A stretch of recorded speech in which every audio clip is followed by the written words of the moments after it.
Hello, and welcome to the show Goldsquadrongays. It's the podcast where two Star Wars loving gays break down each episode of their favorite Star Wars TV shows while also being gay as hell. I'm your host, Bradley Brower.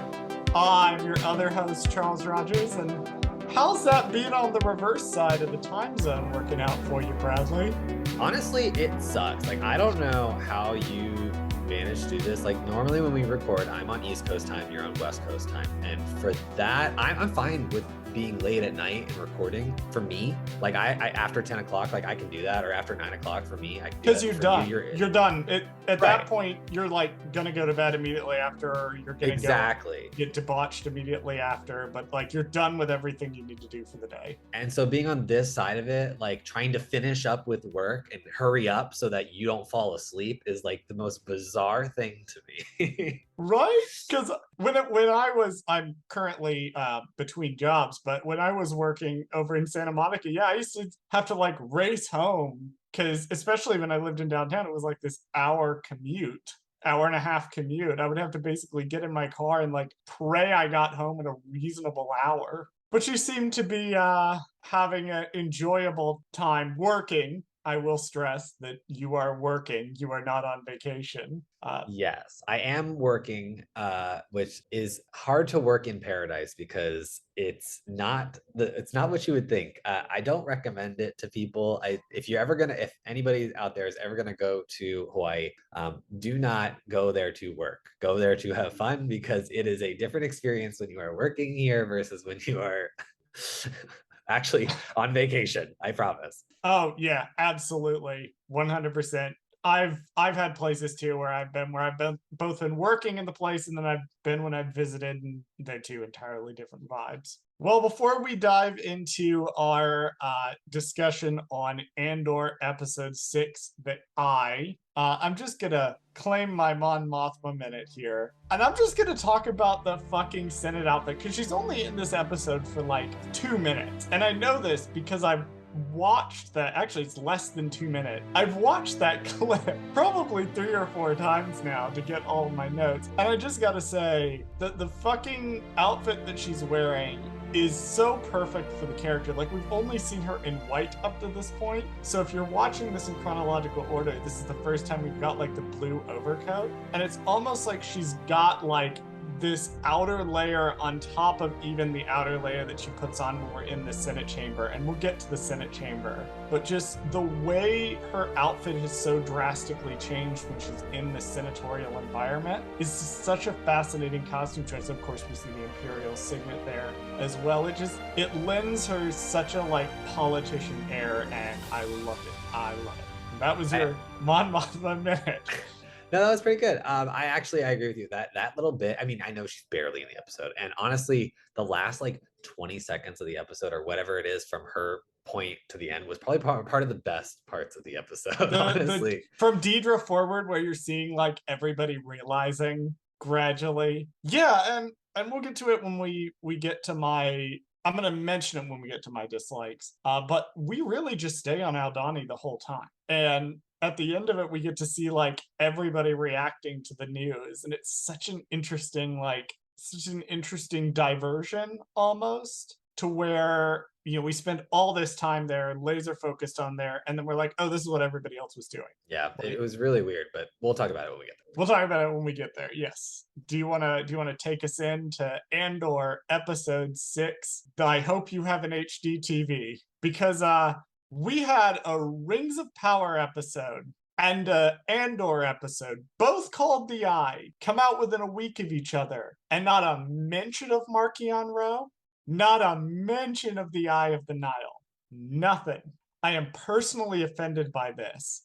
But you, audience, can negate my personal offense to this by listening to For Light and Dice, a new actual play TTRPG podcast hosted by Chris from Darkside Divas, with myself, Hope Molinex from J Guys and Jedi, Jess from Rube Spot Race, and our friends Nathan and Colton. It is a TTRPG set in the High Republic era. Episodes of the actual show are out now. It has sound effects. It has music by someone named, I think Gushkov is the name, but it uses their High Republic soundtracks. I am told that there is a NPR voice acting for some of the like newsreels. It's great. You should go listen to it. Anyway, that was me doing one massively long High Republic segment that segued into a plug. Bradley, do you want to take us into the actual episode? Yes, let's talk about episode 6, titled The Eye. With cover from a spectacular local festival, the Aldhani mission reaches a point of no return.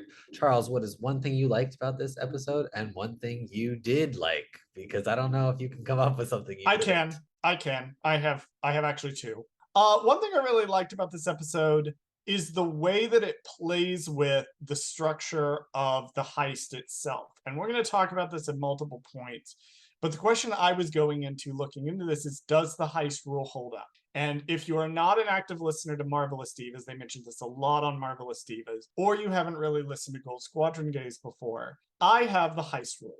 And the heist rule basically says that if a piece of media has the characters discuss the heist, but don't show it to you right then, the heist will fail. But if the piece of media shows you the characters talking about it interspersed with the heist itself being performed, the heist will succeed up until the point that it stops intercutting them together. So the question was going to be that I got asked a lot this week was, is this going to follow this rule? And I love what it did. I love how it played with our expectations. I love how the tension was there the whole time. There's a great break sort of from convention that I will specifically mention that I really love. This episode, I watched it at midnight with my boyfriend, and I was on the edge of my seat just like the whole time. Like I was an anxious, nervous wreck. My dislike was going to be that there was no Cyril in it, which is, it felt weird that Cyril was in the 2 episodes before. But then I thought about 2 things. And the first thing I thought about was that it does make sense for him not to be in this episode, just because we really want to focus on Aldhani and the heist. And something irked me even more, which was the comments about how overweight the commandant is were kind of unnecessary. Like there's a little thing in there where he can't like get his belt over, and the implication is like, well, he's grown so fat off the people of Aldhani. And I was like, the episode was doing such a good job of showing that colonialist, like exploitative mindset. You didn't have to throw that in there. I didn't like that the commandant like ends up like having a heart attack. It just rubbed me the wrong way. So that's going to be my thing I disliked, because I felt like we could have done without that a little bit. The episode was perfectly fine without those things, or the heart attack itself could have been done a mildly different way. That was my couple of things. Bradley, what about you? One thing you liked, one thing you didn't. So one thing I liked about the episode, obviously, were the visuals. I mean, Jesus Christ, the fucking eye itself, like that. Every scene that they did the eye Oh, was we'll so we'll, we'll cool. get to that. We'll get to that. Yeah, but that was the one thing I really loved. The other kind of thing that I really loved was just the tension of the episode. I felt like this, because it was the heist episode, it genuinely had a lot of tension in this, in the entire episode, which was really nice, because I was never at a point where I was really bored, or I was like, oh, they're just kind of filling in this part before the action starts or something. Like everything had a purpose, it felt like, at least to me, when you're talking about that stuff. And then the only thing I didn't really like about the episode was the shoehorn of everything at the end. I mean, I like that they kept the heist separate from that stuff, but it did feel weird that they threw that stuff in there. I almost felt like that would have been a better cold open for the next episode, and just like not even show us those people. I Even though I really, really, really love the ending, I just feel like that might have served better as a cold open for the next episode. It will depend a lot, I think, once we're able to see the episode. And that's sort of the problem with these things coming out week to week as opposed to all dropping at once, is we kind of have to take them as they are. On Aldani, Cassian speaks with Nemik about the upcoming mission. Nemik confides in Cassian about being nervous despite his faith in the rebellion, and while Cassian doesn't share his idealism, Nemik is grateful he is here. Wow, Nivik just has death flags for days, huh? Like in Honestly, retrospect. yeah, I think we were, I am proud of us though, that we were really smart about who was going to die. like leading up to this because it I just think was I think so. you got it perfectly, and I I got it think I was perfectly. mad about that actually I when I genuinely got it perfect. somewhere in the Divas Discord, I think I actually did say, I fucking hate that Bradley completely called who was gonna live and who was gonna die, and I'm gonna have to hear his smug ass talk about it on the podcast this week. Well, you know what's funny is towards the end of the episode, I thought I was going to be wrong. I genuinely thought they were going to go a different way with the thing. And I was like, I was genuinely going to be surprised that I didn't know who was going to live and die at the end of this. But watching this back again, I'm like, they were giving us the red flags of everybody who was going to die from the very beginning. Like it was just very obvious. Oh yeah. Yeah. In hindsight, looking back at it, it's one of those things that you look back and you're like, ah, yes, yes. And Nimic's not the only one, but this scene particularly stuck out to me because of just the way he talks so much. And it's like this very nervous, like energy. And he's the idealist, right? He's the one with faith in the rebellion. And he talks about, I have faith in I have faith in the cause, why am I nervous and you're not? And he's just going on and on and on. And it's like, yeah, that you're done, dude. You're done. I do think that what's interesting about the scene though is it communicates to us where Cassian currently is with regards to the Empire. Because I think Luthen was probably more right than Cassian or anyone wanted to give him credit for. That Cassian never really says, like, I don't want to fight the Empire. He just doesn't believe in Nemec's idealism. So I think that exchange where he basically, what was it? What is it that he says? I didn't write it down. But he basically says, like, do I look like I'm just taking it or something like that? And Nemec's like, no. Love that little exchange because it's like, okay, no, Cassian does actually want to rebel a little bit. He just doesn't know how.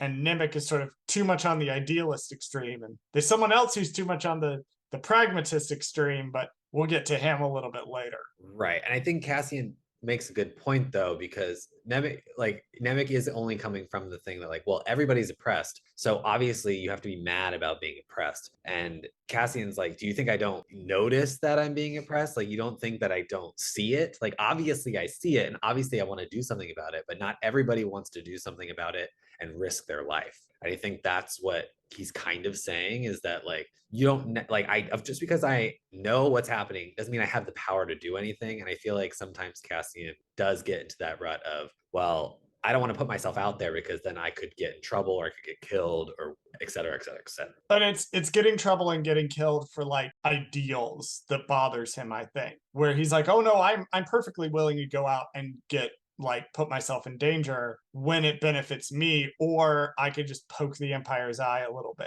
Like there's this sliding scale between Nemec and somebody else, and Nemec's on the high idealism side of it. So he's far more idealistic than Cassian is. And I think, Nemec's kind of pulling him a little bit that direction. And I dig the relationship between these two. This has been so interesting. This is why we needed 3 episodes of this. Because it really dives into the relationship between Cassian and Nemec, Cassian and Skeen. Like it's been so good. And this is a good capstone for that, because there's one more little conversation we'll have about backstories, but this is, one of the major turning points is right here, this conversation with Nemec and Cassian. So this was a good moment before we start moving down to actually begin the heist. At the Imperial base, Commandant Bihaz briefs his fellow officers about how the Empire managed to manipulate the indigenous Dani people. Lieutenant Gorn reports that the Empire's policy has reduced the number of pilgrims over the years, and when Colonel Pedigar asks Gorn if the locals will permit them to use their valley for military purposes, Gorn concedes that the locals will have no choice. Later, Bihaz warns Gorn that everything must go perfectly tonight. So you want to talk about who's playing Commandant J-Hold Bihaz and Colonel Pedigar? Yeah, so let's talk about Bihaz for a second. So I love these names. He's played by Stanley Townsend. and I have two notes about what he's been in because it was really funny to me when I was looking him up. The first thing is that he was a couple different voices in Cars 2. I think that's very important. One, because it's technically almost a Disney trifecta, and then two, because Cars 2, like if you're going to be in anything that's Disney, like Cars, really the worst thing that Disney's ever made in the last 10 years. Not to him, because obviously he got that paycheck, but like it's just really Right. funny that The money Cars is goes the in the thing. bank account regardless. Oh, absolutely. I mean, shit. If somebody came to me and was like, "Hey, do you want to do a voice in Cars 16?" Absolutely, I would say yes because money, but not because I like Cars because I think it's one of the worst things Disney's ever done. But the second thing though, he was randomly in, which I thought was really funny, is one of my favorite movies of all time, which is Amanda Bynes in What a Girl Wants, and he's randomly in that movie for like a split second, and I know exactly the scene he's in. I just thought it was really funny that he was in that movie in a very small role, but he was also in that movie. So now if Good you go out there and Lord, watch, this dude has been in a lot of he's been in things. a lot of things, but those two things stuck out to me, so I just wanted to mention them. But I don't know if there was anything that stuck out to you. There was actually for my 2013, 2014-ish Tumblr girlies out there. He was Angelo in the first episode of Sherlock. So if you had the misfortune to be on Tumblr in that era, you know the restaurant scene from Steady in Pink. He is Angelo from the restaurant scene in Steady in Pink. That was the only thing that stuck out to me but I'm scrolling through this and he's been in so much. Yeah, there was just too much stuff. If you guys really want to know, you can look up his There's IMDb, but just, it's a lot of stuff. he's one of those ones that's just been in so much. What about our not Orson Krennic? Yeah, I saw that. I was like, Unfortunately, well, unfortunately, you I aren't gonna was get not Orson Krennic correct this about week. this. Yeah. Well, you can tell us about him since you were so gung ho on it being Orson Krennic. All right, so Colonel Pettigar, who is our engineer, is being played by a gentleman named Richard Katz. He also almost has a Disney trifecta because he is the one-legged prisoner in Guardians of the Galaxy. I'm sort of Okay. I'm scrolling through his IMDb to see if he If has a there's a Disney Disney. film, which it does not appear that he has. So, One leg short. oh my god. Oh my god. Yep. Yeah, That's it's the funny though. only thing I recognize him from is he's the one-legged prisoner that Rocket steals the leg from in Guardians of the Galaxy. I find it just interesting from like a thematic perspective, right? That they're basically like, well, we want to make sure that only the most devoted to their like culture Donnies are in this valley, neglecting to realize that the problem with that is that the Donnies you have brought close to your base are the most devoted to their own culture. Like the level of like a lack of understanding, the way that this guy, the way that B has talks about the indigenous people of Aldhani is like some of the most disgusting, like just out and out shit that I've ever heard an Imperial say in this franchise, where he talks about how dumb they are. He talks about how easy to manipulate they are. He talks about how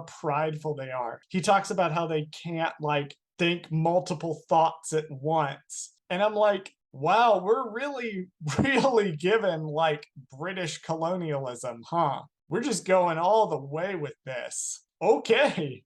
This show is not subtle. No, and I think they did a really good job though, because one of the things they do show is his kind of dealing with the native people. And then you kind of do that with Gorn on the other side, where Gorn is kind of like he's pretty good about, I mean, he even knows the language at one Yep. point. Like he's clearly very devoted to his job to the point where he like even if he is for the Empire to an extent, he at least is respectful of the people who are there to as much as he can be because he knows like they are impeding on their space. But I like that he also, on the other hand, knows like doesn't matter how nice he is to these people, like the Empire is going to do what the Empire is going to do. And like he says, they're not going to have a choice when they decide to expand the airfield and destroy the basically the planet essentially to do this. Exactly. And it's also like keeping in mind Bihaz has also been there for 7 years. Gordon makes reference to serving under Bihaz for 7 years. Bihaz has never bothered to learn the language. He's never bothered to like figure anything out. He's just there to exploit them. And they're just like stupid people that he can like push around to him. So I love the way that they're handling like the way the Imperials interact with the local peoples, both on Ferrix and on Aldhani, I think is really interesting. Back with the rebels, Skeen tells Cassian that Terramin was a former stormtrooper and that Cinta lost her family to stormtroopers. As pilgrims arrive on the route, comets begin firing through the sky, beginning the Eye of Aldhani. Lieutenant Gorn orders the garrison to welcome the pilgrim. After reaching the Aldhani base, Andor and his fellow rebels remove their Aldhani robes and pose as Imperial Army troopers welcoming the pilgrim. Elsewhere, Bihaz struggles to fasten a belt on his uniform. He asks his wife, who is dressing their son, for help, but she says he is just getting fat. Yeah, which I didn't like that. Well, I didn't you like want that. to talk about that scene first so we can get it out of the way? No, we'll go in chronological order. Okay.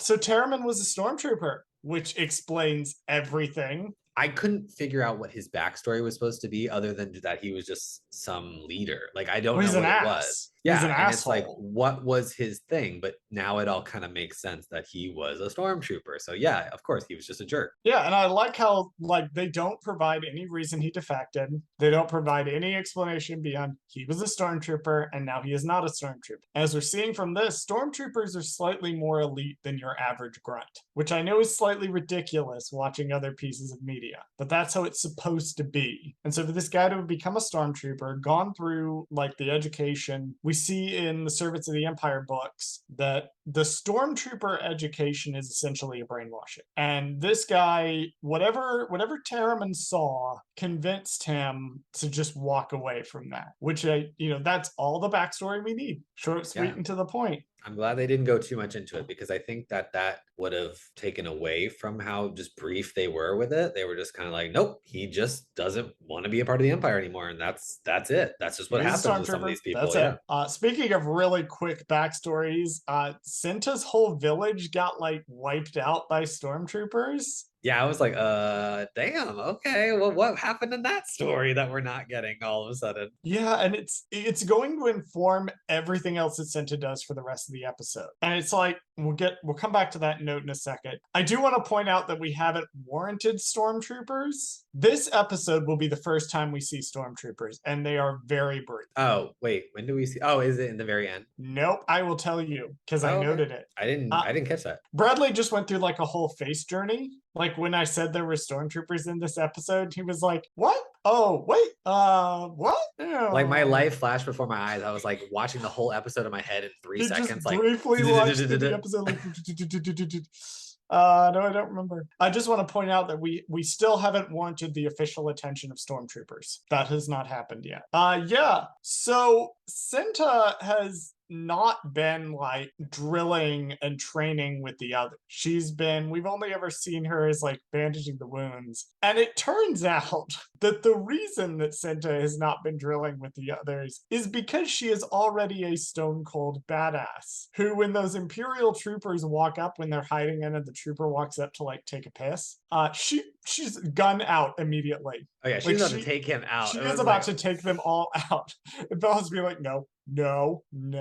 But learning that her family and her friends were all wiped out, not just by the Empire, but by the stormtroopers themselves, that's a really, really important, like, looking at how she's been acting up to this point, realizing that she's more experienced than a lot of the other people, and also like, oh no, she's not just like the group medic, she's actually one of the most dangerous people in it. The quiet ones always are, I was definitely getting a weird vibe from her, and I was like, what is it about her that makes her so dangerous? And that's what it is. She's the quiet one. She's the rogue. She is that person who can sneak up on you and you would never know until you're dead. We all thought she was the cleric, but she's actually the rogue, to put it in extremely nerdy D&D terms. Nerdy D&D terms. There you go. She is the secret rogue of the group. She's the rogue. I want to take a little brief break here, jump over to the scene where the little messed up family scene that they have. We have 2 new characters introduced, Roboda Bihaz and Leonard Bihaz. Do you want to tell us who's playing these characters, Bradley? Well, never mind. I'm gonna do it, apparently. Yep, you do it. Uh so Roboda Behaz, I really struggle with that name. Roboda Behaz is played by Michelle Duncan. She's got a decent amount of credits, mostly one-off episodes of TV series. She's in an episode of Doctor Who. That's the only thing on here that I recognize. Leonard Behaz is being played by a kid named Alfie Todd. And Bradley, I want to take you through my journey. Are you ready? Take me through the journey because I had the same journey when I was watching the episode, but I It made couldn't me quite put my finger on it. absolutely insane because we know, Nina Gold casted both this and Game of Thrones. And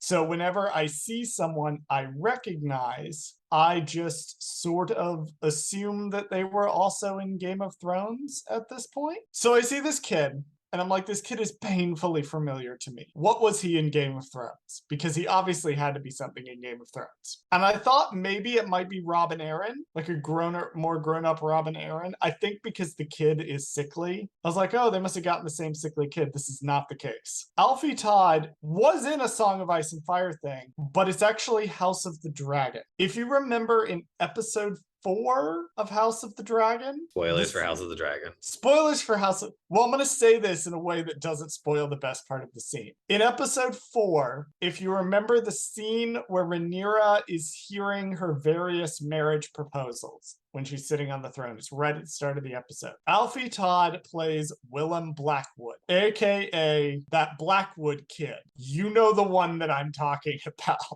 If you watch, yeah, that's this guy. Got it. He only has 6 credits if you look at episodes of TV as separate credits, but they are bangers. Like, this kid's been in some great... He's been in His Dark Materials. He's been in House of the Dragon. He's been in Andor. Yes, so that is where I recognized him from, was House of the Dragon. I mean, we don't have this, but he is our Rebel of the Week, I guess, or something, because he is so cool. He's got all these He doesn't credits. want to... Oh, yeah. He doesn't want to wear his Imperial... He's like, I'm not going to wear that.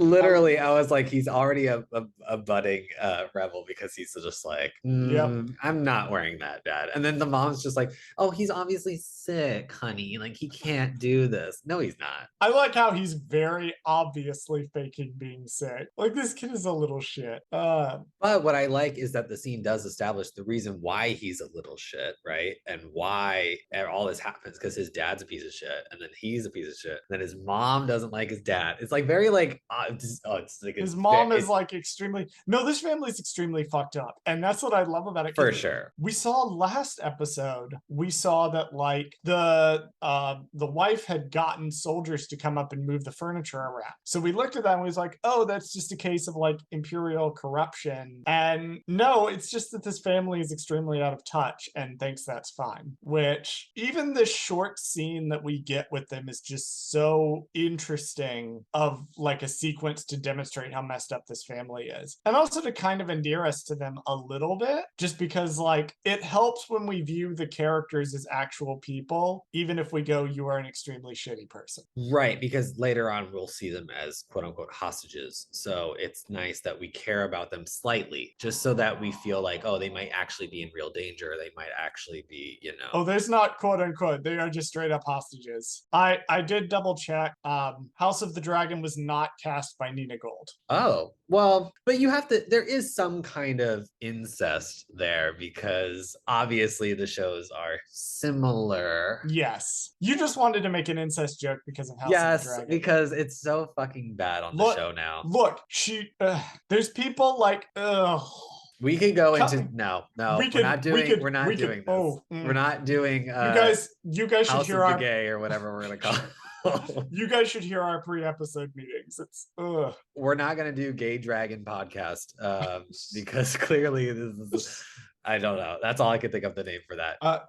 Kate Rode James is apparently the person who cast House of Dragons. So there's your fun fact of the day. No, I like this little scene. I like how shitty the family is. I think that both Roboda and Leonard actors acquit themselves very well in just the small amount of time they have us to kind of make us hate these characters, but also kind of make us like these characters. So I was really pleased by this scene. I thought this was a really neat scene. Up next, the leader of the Pilgrims greets Gorn at the base. Cassian and his fellow rebels arrive where Gorn assigns them to serving as bodyguards for the Commandant and his family. Meanwhile, Vel and Cinta don diving gear and swim through the river under the base's dam. Meanwhile, Commandant Bihaz and his family receive a hide of goat skin from the leader of the Pilgrims. While Vel and Cinta infiltrate the Imperial base, the Commandant and his family attend the ceremony with the leaders of the Pilgrim. During the ceremony, Vel orders them to go ahead with the mission over the comm. So it's a goat skin for the Pilgrims, not from them. They're giving them a goat skin in return for a 3-year lease on the land. I wasn't going to stop you in the middle of that recording, but you did get that word wrong. What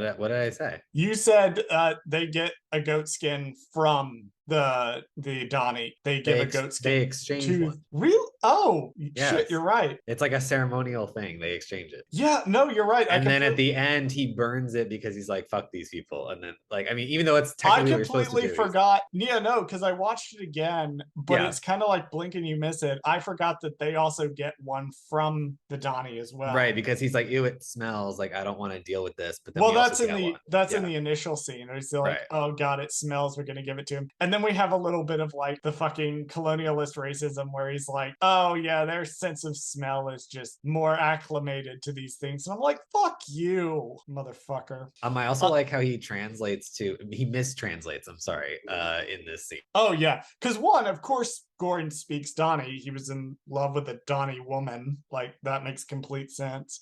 But yeah, when they're initially walking up, and the guy's like, the chieftain is like, what is it? May the eye stay open long enough to find some goodness in you. And I'm like, okay. And then of course during the exchange scene, he's like mistranslating it, or he's altering, which I think is hilarious. Do you want to talk about who the chieftain is? Who's playing the chieftain? No, go ahead and tell us who that is. So the chieftain is being played by, it's just credited as the chieftain, being played by David Heyman. David Heyman is quite a prolific career. Nothing I really recognize, but I want to shout him out because a lot of the actors in this like are very accomplished actors and have been in this game for a long time. Like they are finding some truly incredible people to be in this. He almost fooled me for a second because he's in a TV movie called Avenger. Oh, so he has a false trifecta again, or almost real one. False trifecta. But I'm looking through his filmography and I don't see anything that I recognize, but I just wanted to shout him out because he's had a pretty long career. He's been acting since 1966. When they first have their exchange with the Donnie and the first few meteors are flying overhead before the exchange, did you notice that Nemec looks up at the meteors? Everyone else keeps looking forward, but Nemec looks up. I mean, it would be kind of hard not to. I can't like blame him because later on in the episode, we do see that it's very hard not to look at it. Oh yeah. It would be hard for me not to look at it too. I do feel the need to point out that is a real dam. That is not CGI.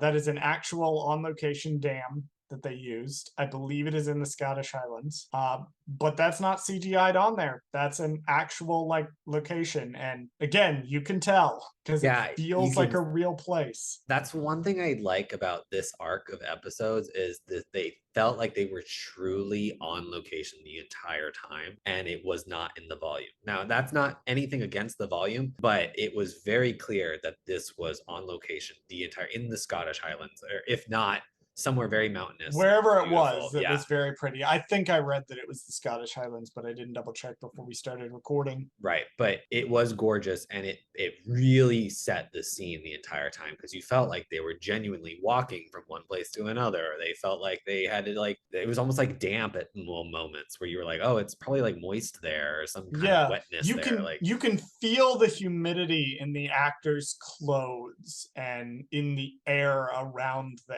Like like so breathtakingly like beautiful.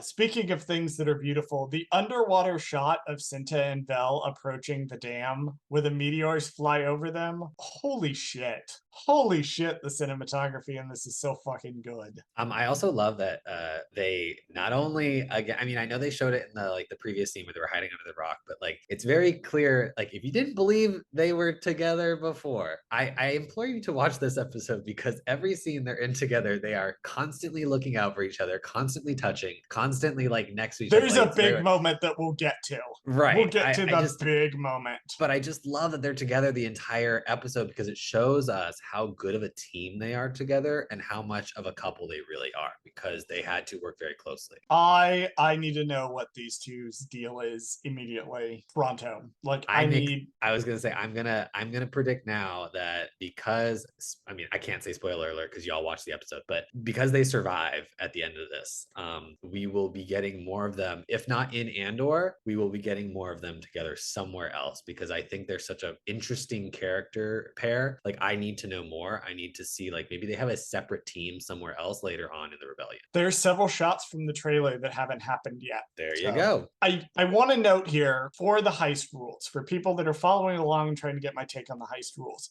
I want to note here that the plan is already going mildly awry because Vel and Senta are not checking in at the appropriate time. So right off the bat, we've discussed the plan. Right off the bat, the plan is going off schedule right from the beginning. They managed to kind of pull this section off, but I do need to note here. And speaking of them being behind, I love the fact that Vel hesitates because she is constantly pushing forward, except when she's directly confronted by something in the face. Because we have seen this before. We saw this with Luthen in her very first scene when she was like gung-ho against Cassian, and then Luthen just starts yelling at her and she shuts down immediately. And I think that's an interesting beat to have her, the nominal leader of the team, be the one to hesitate at pulling the final trigger. And I want to mention the scene where she is with Cinta on Dam. They did such a good job characterizing this. Like, so they have so far to this point, they have been pushing Vel as the leader, right? And if now that we know that Vel and Cinta are in a relationship, clearly, or they're a couple, 100%. they are in Absolutely a no couple. denying that. Right. You can see that Vel outwardly and to other people errs on the side of I'm the leader, I'm in control all the time. But what we don't see is, at least in this relationship, Cinta is her rock. Cinta is the person who is going to convince Vel to do things and to like be strong. And she's that person for her. And you can see that when she's hesitating. And oh my God, the acting, first of all, for Vel in this scene is so good when she's hesitating. And then Cinta tells her, like, no, like you need to commit to this now. Say yes, let's go. Like that shows me that one, that's how strong of a couple they are, first of all. And then two, just the acting of this was so fucking good. I can't. I have to give her props because it was so good. Everything the chieftain says is metal as fuck. I have to throw that out there. And him just tossing the goat skin into the fire, like, yeah, obviously you people, your promises mean nothing, your gifts mean nothing. Fuck you. I love that. I love that for him. While the comets begin to fall, Vel and Cinta climb down the dam. Cassian and his team enter the base with Bihaz and family. Once inside, Cassian seals the entrance and the rebels ambush Bihaz and family, forcing them down on the ground at gunpoint. Colonel Pettigar points a gun at Nemec and demands that the rebels release the sun. Andor tries to calm the situation, but Cinta shoots Pettigar from behind, taking him out. Outside, Gore tells a soldier that he and his men can rest for the night. So here's where we need to talk about the heist rules, because this is where the subversion comes into play. And it is a beautiful, delicious subversion because they did tell us the plan before we did the heist, but they neglected to mention some key details about the plan, namely the fact they were going to take the family hostage, which is interesting because I would define this as the moment where the heist goes off the rails. Not because the heist goes off the rails in universe, they're pulling everything off perfectly, but for us, the audience, this is a major oh shit moment because you do not see it coming. Yeah, it's like they neglected to tell you that this was part of the plan when clearly it was. But Oh, from the beginning. I'm wondering if like we're in this situation, we're supposed to be Cassian. Like we're supposed to be knowing things from Cassian's point of view, not from everybody else in the group's point of view, because they have known the plan for a lot longer than Cassian has. He sealed the door. Right. There was no hesitation here. He knew that this was part of the Okay. Yeah. I think it's interesting because it takes it off the rails in a way that most heists don't take things like completely off the rails like this. Because at this point, we don't know half the plan. Like clearly there's elements to this. Like also they shut off the communication, but they leave the Alkenzi airbase section open. Like they leave that particular line open because they're going to need it to pop open the credits in the vault later. But like this is the moment we realize, oh, this was like not just a heist, this was a kidnapping. And it adds a new level of tension because now the question is like, what are they going to do with the family? Who else is going to? And then like Partigar, I almost want to call him Partigast because that's the other guy. Because that's the other guy, yeah. Partigar gets himself shot by Senta, who just no hesitation guns him down, like just shoots him because she doesn't have time for bullshit. She knows she what does the not plan have time is. For bullshit. Yeah. Love this twist. Love this twist. I lost my fucking mind when this happened. I like the juxtaposition. So throughout this entire heist, we will see the rebels inside doing the heist, but then we will also occasionally cut back to the Donnie. And the Donnie, it should be noted, are rebelling as well in their own way. That them having their cultural festival, in spite of the Empire, is their own form of rebellion and pushback against the colonialist mindset of the Empire. And I think it's interesting what this episode has done is jumped back and forth between those two, where it shows the rebels fighting against the Empire, and then it also shows like the native people, the Donnie, also pushing back in their own way. I think that's a cool juxtaposition together and stared lovingly into each other's eyes, and I'm sitting here going, if you didn't know before, you know now, okay? I hope you picked it up by this point. I mean, the lesbian kiss in Rise of Skywalker has nothing on this relationship, okay? That doesn't count. That doesn't count. This would be much harder to edit out. No, I'm sure it was. You know what this was giving me? This was giving me Sailor Moon American edited version vibes where like they're not lovers, they're cousins, or whatever bullshit Sailor Moon tried to do in the English dub. Not the Sailor Moonification of Benta. Benta and Cell. Cinta and Vel, Jesus Christ.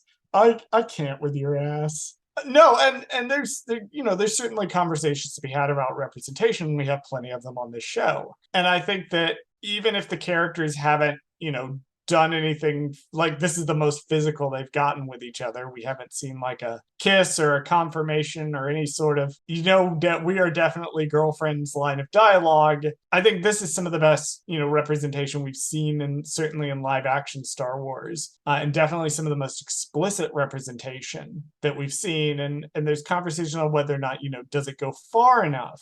Could it have gone a little bit further thus far? And I think, yeah, probably. However, it is not subtle, and it is continuing to be a step in the right direction. So I'm very delighted to see them here, having this little moment of tenderness in between the taking hostages and threatening to kill a child. So sweet. So sweet. You know what? Leave it to lesbians to have a very beautiful romantic moment. Because they get shit done. They get shit done because they are better at this. They know exactly what they're doing. When Imperial officer Kimsey notices that the communications are down, another Imperial soldier believes that the Aya Aldhani is interfering with the communications. The rebels proceed deeper into the base with the captive Bihaz. Screen orders several Imperial soldiers to assist with loading the payroll register while Bihaz unlocks the vault. The rebels force the Imperials at gunpoint to load large cylinders containing the sector payroll onto a parked freighter. I have to wonder how much the little like game that they're playing was worked into the plan. Like, did they know people were going to be there to load stuff in? Because in hindsight, they had to have known. There was no way they were going to load that stuff onto the freighter in like 9 minutes by themselves. Yeah, I'm wondering if Gorn knew this. Like, I feel like this had to be part of the plan where he was like, "Hey, so I know that Absolutely. the boys like to play poker every night, you know, or whatever when they're not working that hard. So I like, I they're all gonna be there." I tried to see what it was. It didn't look like sabak to me. It looked like something else. But sorry, continue. But yeah, no. I agree. I think it's just some card game, but it was interesting, or they're just betting or just fucking around because they're just like they know that everybody else is fucking off watching the eye, and they're kind of there for no reason. So I think Gorn would have known that they're just fucking around anyway. Back in the command center, Cinta dons an Imperial officer's uniform while the intercom receives a transmission about a breach in the vault. Cinta switches off the transmitter and the lights. Outside, the pilgrims sing and worship Indani. Suspicious about the base's lights and transmitter shutting down, Corporal Kimsey leads several Imperial Army soldiers down a flight of stairs into the vault. So I find it interesting that one of the flaws in the plan that they didn't realize was they mentioned at the start of the episode that they're using imperial tech to have their comms work, and they're doing it on a different frequency. But the imperial tech is better than theirs, so it might pick it up. I like that there's elements of this that they didn't anticipate because, like we said in the last episode, if they didn't have Cassian, there were massive holes in this plan. Like, this would have bombed spectacularly. Good to note that Cinta is in fact in an Imperial uniform and is going to sneak out. Yep, we knew. I knew there had to be a way for her to get out of this Which alive, and is that would be it. which is interesting because, again, how much of that was part of the plan? Because she Right. dons that Imperial uniform while things are still going relatively well for the heist. Before shit hits the fan and a bunch of people die, she's already donning this. So I think the plan was for her to stay on Aldhani. Yeah, I don't know why, but I like that one, it's the only way she survives. And then two, I just like that she goes from I mean, my assumption is towards the end of the episode, I'll just skip a little bit, but she wears the uniform to escape, and then I'm assuming she disappears by going into the crowd of pilgrims at some point and changing back into a pilgrim kind of outfit, and that's how she inevitably gets out. Yeah, presumably, because like I mentioned earlier, there are shots of her in the trailer. She does appear to be on Aldhani still, and she is not wearing the Imperial uniform. Okay, apparently we didn't talk about Corporal Kimsey last time. I'm being informed by our producers, meaning just Bradley. Yeah, so I Do you guess did want to he show tell up us in the last about? episode? He was in the last episode. That was why I was like, did we talk to him No. So okay, already? let's talk about him because he's very important. So he's played by Nick Blood. People That may is know a him. fucking sick ass name. It is a sick ass name, and he is a very prolific actor because he is in Agents of Shield, and he is playing Lance Hunter, which is one of the main members of the team in the first couple seasons of Agents of Shield. So he is very important in that aspect. But that means he's a major Marvel person, and he's also in a Star Wars thing. So now we're just waiting for him to be in a Disney thing, and then we'll be Yep. good to go on It him. doesn't appear he's been in a Disney thing. Not yet, Uh, but we're close. oh, interesting. So he's been in a couple of interesting things. He's been in Euphoria. He plays the character of Gus. I don't know who that is because I don't watch Euphoria, but I know a lot of people do. He was in Dragon Age Inquisition as Hall the Archer. Let Yeah, me look up. I was hoping you weren't going to see that. So I was trying to gloss over this, but he's done them multiple voices in multiple games. So I didn't want you to read that, but there you Okay. go. Yeah.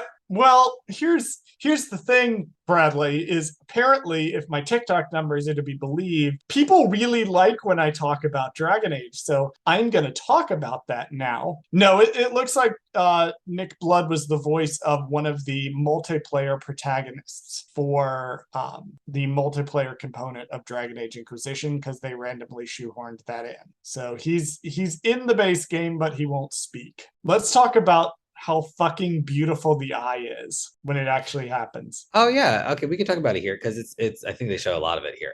They do, they do. I have Yeah, when the I have pilgrims two are more singing and notes stuff. for this section, but yeah, let's just talk about the eye. Fucking breathtaking in HD. Like, we have a nice sized TV and we were watching at midnight, so it was completely dark. I gasped when this thing started. It's beautiful. Yeah, we know where the CGI budget went for this episode. And it was on the eye, trust me.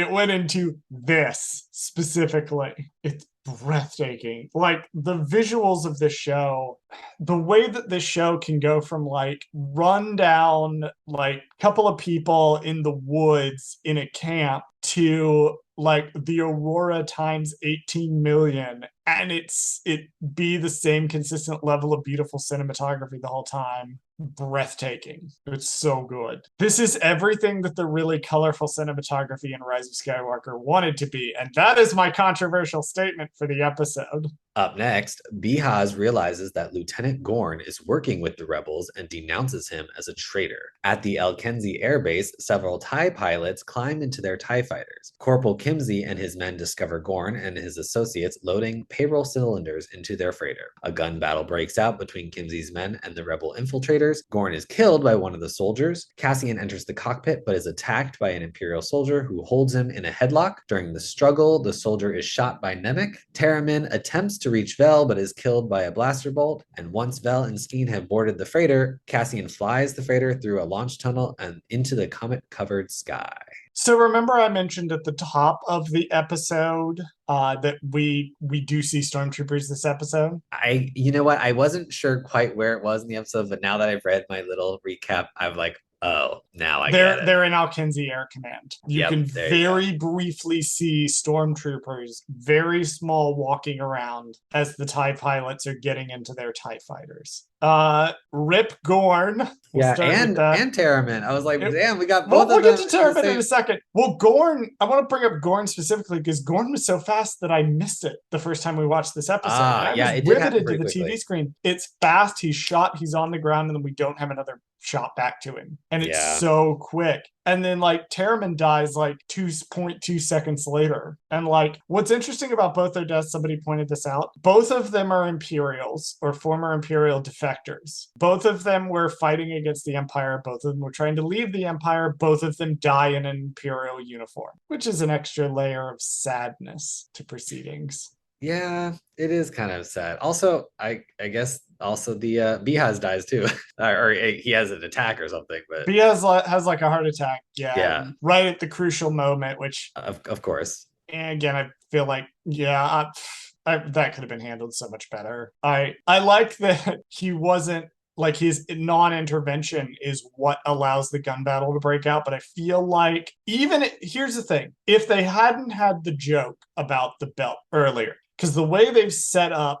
this heart attack is he is not used to working as hard as he is. And they're forcing him, the rebels kill him essentially by working him to death. That they force him to load things in there and he's breathing heavily, he's sweating. And then in a moment of intense stress, his heart basically gives out. And I feel like if we hadn't had the belt joke earlier, this might have landed a little bit better for me. But as it stood, I was like, I see what you're doing here, but I don't think you quite got it. That's just my read on that particular scene. We don't find out what happens to his family, though. Yeah, that was weird that they didn't show. I mean, I'll get to it in like the next bit when Cinta leaves, but I realized that, we don't really know. There's a non-zero chance that Cinta just executed them all. Yeah, we don't know. We don't know. Because how else did she get out? Like, we don't really know what unless she just left. She could have just left them there. That's true. That's one. They have, however, seen their faces. And if I was Cinta, I maybe would think twice about leaving people alive who've seen our faces. I'm just saying, there's a non-zero chance. Yeah, I don't know. I don't know if I take her as like a child executor, but theoretically, Vel did say that if you cooperate, we'll let you go, or your family go at least. So I'm assuming maybe the plan, maybe she's like, let them go, you just escape kind of thing. I don't know. We'll see.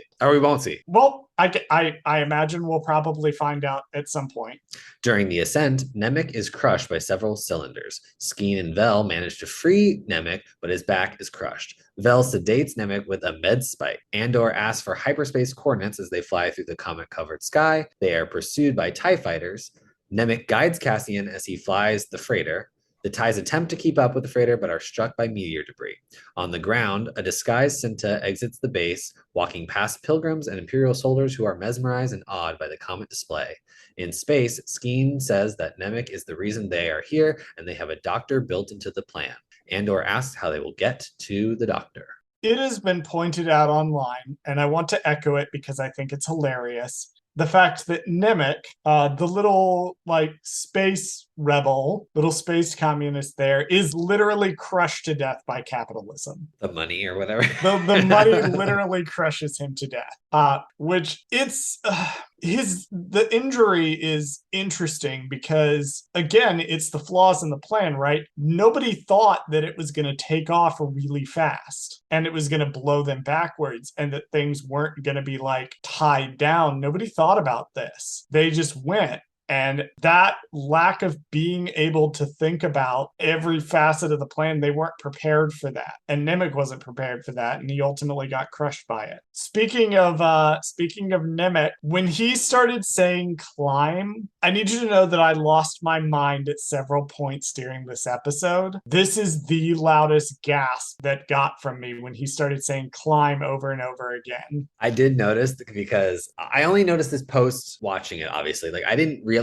it in the moment like you did, but when I was watching it, I was like, okay. Like I didn't think about it. But then when I saw online the reactions to it, I was like, oh, interesting that some of the last words that he said to Cassian were some of the last words somebody else said to him. Yep. Now, it's not the last word that someone else says to him. That would be goodbye. That was fact checked by people. However, yeah, that is a direct callback to Rogue One. Nice. And hurts me deep inside my soul. My next note is seriously, this is stunning. Just when they're inside the eye and they're flying around in what is essentially this like rainbow meteor shower, absolutely incredible visuals. They're unique, they're colorful, they're engaging, there's something we've never seen before. It's absolutely breathtaking. Yeah, they did a really good job. And what's funny is if I were to have a lot of confidence in the Disney parks, I would say that this would be a ride.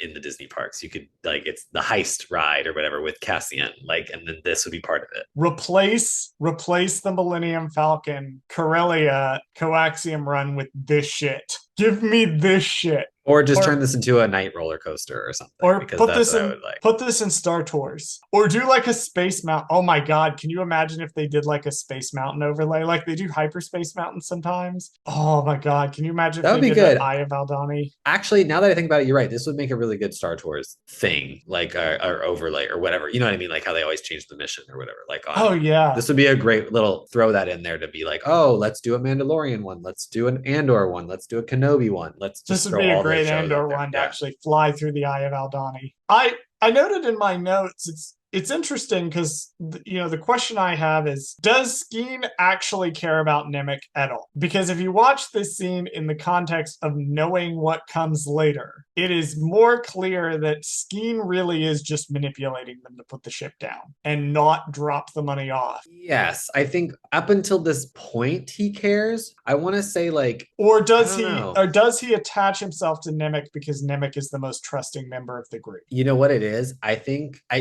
think it's more so now that we know what we know, I think he sees Nemec as either moldable or like influential enough to where he could pull him to his kind of side. I think in the case of like having to choose sides, he'd be like, look, I looked out for you the whole time. Like I was always there for you kind of thing. So you should kind of repay me by helping me out kind of thing. I feel like that's kind of where it was going, possibly. Like he just needed an extra vote on his side kind of. And I feel like Nemec would have chosen his side theoretically. Or I'm not if he sure. was going to double cross them and be like, give me several million of these credits and let me walk away, Nemec probably would have been like, yeah, no, you should let him go. But I don't know. I don't think Skeen cared about him that much. I think Skeen just latched onto him as somebody that was easily manipulated and easily trusting, like he trusts Cassian immediately. So I think part of the Skeen's hostility toward Cassian was in part because he worried that Cassian would figure out, that he wasn't as into the revolution as everybody else. So watching this scene with Skeen now where he's making this impassioned plea for them to go to the doctor, it's it's new context to this scene, which I really like. Up next, Nemec is treated by Dr. Quadpaw. Outside the hut, Skeen and Cassian wait. Skeen tells Cassian that the vault is worth 80 million credits and proposes splitting the profit and hiding it. Andor realizes that Skeen is not a genuine rebel. When Andor questions Skeen about his brother, Skeen reveals that he made up the story. Disgusted,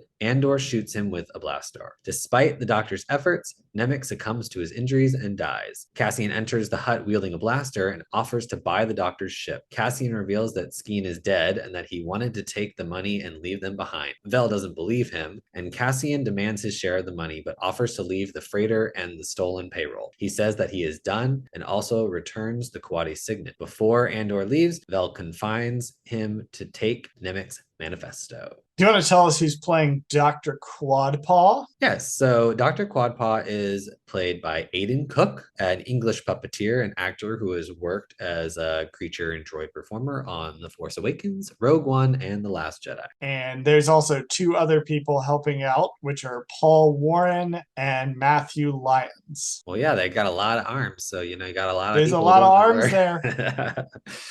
Yeah, so fuck Skeen. Yeah, we were bullshit. We felt so bad for him last episode. We had such analysis for him, and then it's like all thrown back. It's like, oh no, I made it up. Well, here's the thing, right? Because Skeen is an awful fucking person, and there's a sweet spot when you're lying about tragedy. There's a sweet spot you want to hit where the tragedy is just bad enough that people feel bad for you, but not quite bad enough that you've pushed it too far. And Skeen is enough of a bastard that he has picked something he probably knows happened and just assigned it to a brother, a made-up brother, which is really scummy and shitty to do. Where Skeen has taken actual despair and actual desperation by people living under the fascist regime and has twisted that to serve his own ends, which is disgusting. And I am very glad that Cassian shoots him. It was immensely satisfying both times I watched this episode. I also think that, what would have even made it even stronger? I mean, I was already strong to begin with because they made us believe he had a brother and all this stuff. It would have been even stronger had he said it was his sister. And then that would have really set Cassian off. Oh, yeah, because that is actually what sets Cassian off, is that he lies about like a sibling. When he says he doesn't have a sibling, Cassian's like, okay, because you can interpret that scene as Cassian takes him out because he's a horrible person and he's a threat, or you can interpret it as he managed to hit Cassian's exact emotional trigger to make Cassian shoot him. Yeah, but that's why I was thinking like, I think it's still an emotional trigger because he does say brother or, brother/sibling. I just think it might have been just a little bit more, I guess, on the nose / effective if he had said sister to begin with the lie. Oh, this is not Rings of Power. We are not going to I know. That on the nose exact, with our dialogue. Right. And that's Dan Gilroy's writing, right? It's a little more subtle than that, and you can analyze and look at it at a lot of different ways. What I find interesting about Skeen is, remember I mentioned at the top of the episode, Nemec on the sort of pulling Cassian toward the idealized side of things. Here we have Skeen pulling him completely the other direction. Completely pragmatic, completely looking out for himself. And Nemec ultimately ends up giving his life so that they can escape, and Skeen tries to run off and gets shot for his trouble. So I think here we've seen sort of what Cassian could become in Nemec, and we also see what Cassian could become in Skeen. And the choice of whether he's going to be a Nemec or a Skeen is going to be a question that's going to follow us for the rest of this season. Speaking of Nemec, rip Nemec. I know. It was sad because honestly, I genuinely thought he was going to survive. I didn't think he was going to succumb to the injuries. I genuinely thought that I saw the skiing part happen. Like that makes sense to me, like that they killed him and that's fine. But I thought he was going to come back in and be like, hey, look what happened. Skeen was going to betray both of you guys, and then Nemec was going to be like, no, you're lying. Vel did that already. She was kind of like, no, you're lying. That's not true. And he's like, yeah, trust me. I kind of felt like Nemec was going to get, basically robot legs or something because that's just what Star Wars does. That's for people with money. And right. Even though they have all this money, and this is part of the tragedy of it, even though they have all this money because of the nature of what they do, they can't go see a really good doctor. They have to go to this random doctor in this random backwater. Yeah. I mean, I felt bad for Nemec, but I think what this scene is setting up or what it's supposed to do is setting Cassian on his path path, because not only did he see Nemec as like this idealist thing, now he has his manifesto. So Yep. he's theoretically going to read this manifesto, and then this is what's going to set him in on his path to becoming a true rebel. The radicalization of Cassian Andor. I also want to note in this scene that we do get another Star Wars swear. We get the word bastard introduced. Ah, okay. I do believe that is the first time that I can recall it having been used. Now, I hear a lot about bastards lately because I've been replaying the Dragon Age games and rereading the Song of Ice and Fire books and watching House of the Dragon. But it was not a word I expected to crop up in this show. Yeah, we don't have a lot of them in we don't have a lot of quote unquote bastards in Star Wars. Everybody kind of, no one's like of a royal lineage to where we're like, oh, that's a child out of wedlock. You know what I mean? Like, it's not necessarily like a, I don't know, it's just interesting. I'm trying to think of them, but nope.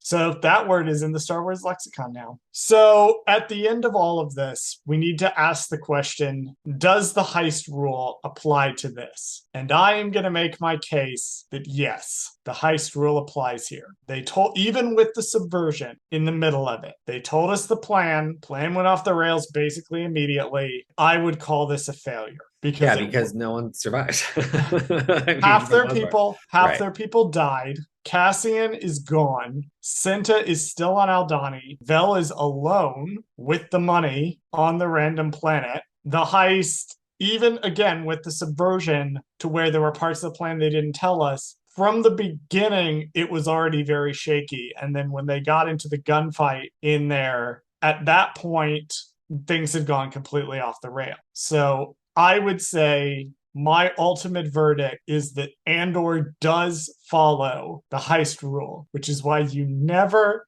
ever, ever trust any time a piece of media tells you the heist plan without showing it to you at the same time, except if you're Thor the Dark World, because that movie is incompetent and breaks the heist rule. Go listen to Marvelous Divas. It is an excellent podcast by our friends over at Darkside Divas. Finally, at the ISB Central Office on Coruscant, Major Partagaz summons all the ISB personnel for an emergency meeting. At the Imperial Senate, Senator Mon Mothma urges a fact-finding committee into the blockade of the Gorman, but is ignored by the other senators. Elsewhere, Luthen serves a customer at his shop when he hears news about a massive rebel attack on Aldhani. In private, Luthen laughs with joy at the rebel victory. So we'll get to the Imperial Senate scene in just a second, but my note for the ISB scene is what is a planetary emergency retaliation plan? Because that sounds real ominous. I mean, so like I said earlier in the episode, this last section is definitely could have been a cold open theoretically to the next arc, which I'm assuming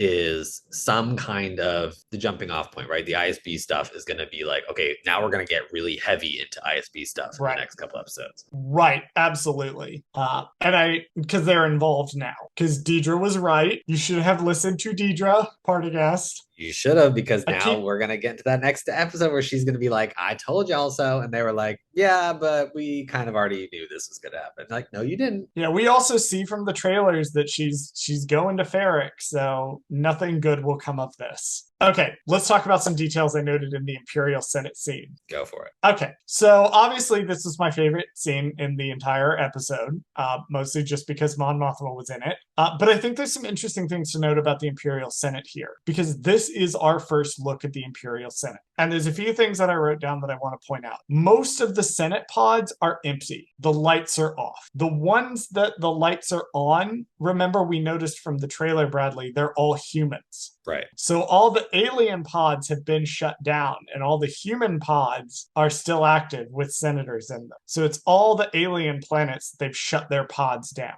You know what else is empty, Bradley? Did you notice what very conspicuously is empty? No. The Chancellor's pod. Oh, the center one. Yeah. They're in session. No one is presiding over the session. Masameda's not there. Sly Moore is not there. Palpatine's definitely not there. No one from the Emperor's office cares enough to actually show up to this. I like here that there's with what Mon is saying, and the point of the scene is that Mon gets interrupted by the news of the Aldhani heist. But I find what she's saying extremely interesting, not just because she mentions the Gormans again, really driving home that that's going to be a thing, but the way that she is attempting to use the system and that she's attempting to use an outdated system because she's trying to go through the Imperial Senate, and that might have worked in the Republic days. That's not going to work here, but she's still trying. Because the thing about Mon is she really believes in democracy. She really believes that if she pushes hard enough for a fact-finding committee or a temperate bill, that that's going to solve the problem. It won't, and she's going to learn that it won't, but I find it interesting that she's still attempting to use that system. Do you have any notes on this scene, or were you just going to let me talk for 5 minutes? I mean, this is your moment. This is, I mean, This is my moment. This is not Mon Mothma minute, but this is, you definitely care more about her talking for like 2 seconds than most people. So I have to give you your Correct. time. But no, I've I like analyzed. I cut you notes really have. again. I had one. The scene is like 45 seconds. Yeah. I had one, two, 3, 4, 5 separate notes on this scene, and I had to cut at least 2. That's totally fine. I am mentally broken as a person. Like I am not okay.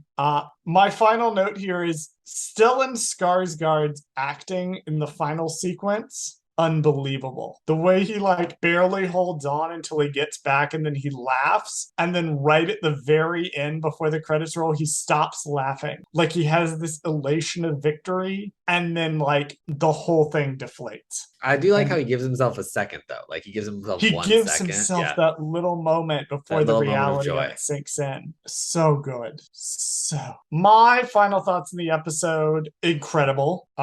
2 episodes worth of tension building up to this final moment. In the moment in those episodes, I wish we had gotten all 3, but now we have all 3. Absolutely worth it. Absolutely just incredible stuff. Visuals, unbelievable. Pacing, unbelievable. The writing, Star Wars has no business being this well written. No business being this well written whatsoever. I will say, somebody did say what the structure of the rest of the season is going to be. Episode 7 is going to kind of be a standalone. Episodes 8, 9, and 10 are an arc, and then 11 and 12 are like a 2-part finale. So I'm definitely excited for us to have a little break from the arc. I think it'd be nice to have an episode that sort of stands on its own.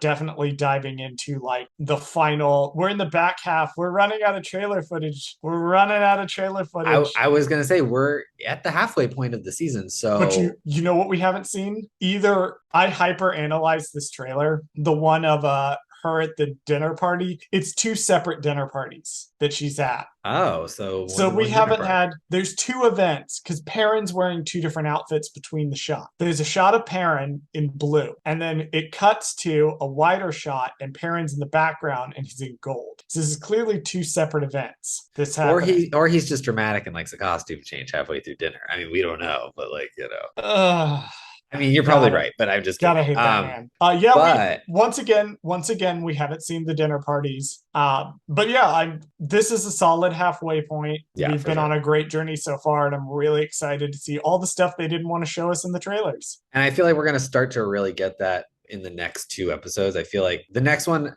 I would guess that the next episode will bookend the rest of the trailer footage, if not like a solid part of it. And then we're going to move on to stuff we don't know, because if you're right, if this is like a standalone episode next week, then it's going to be very much, I'm going to call it the Coruscant episode. I feel like we're generally, I think we will get a break from Cassian. I think that's kind of what they're going with. We might get honest. I mean, he'll show up, but I wonder if this is going to be the break from Andor. I feel like, he is kind of going to be like on the run slash doing his own thing. And then this episode will be like the culmination of like, let's see what the other characters were doing on Coruscant this whole time, or like what we need to see more of them doing. I think it'd be interesting to do an episode of like Cyril and Deidre trying to unravel what happened on Aldhani and Ferrix, and then also Mon at the same time realizing what Luthen's been up to. I think that would be a really, really interesting episode to see. Do you have any other final thoughts, Bradley? Just overall that, this was a gorgeous episode. I will say that like visually gorgeous.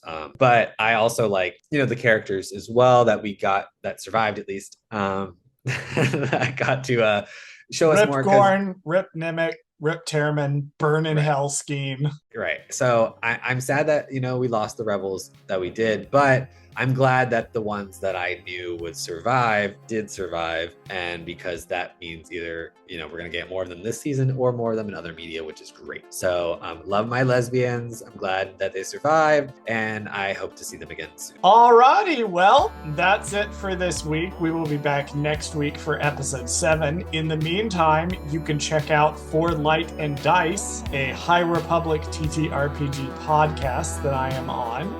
And then Bradley, go ahead and run the socials. Thank you for listening to Gold Squadron Gays. Did Charles fuck something up? Send us a message at goldsquadrongays@gmail.com.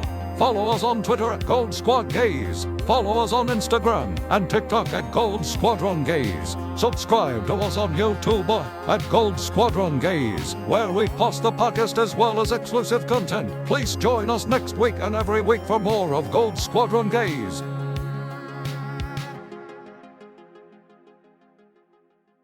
Where the fuck is the record? He says like he hasn't hit the record every fucking week. I genuinely could not find it. Year and a half. I couldn't find it for like 3 seconds. Okay, Jesus. anyway, sorry. We're professionals.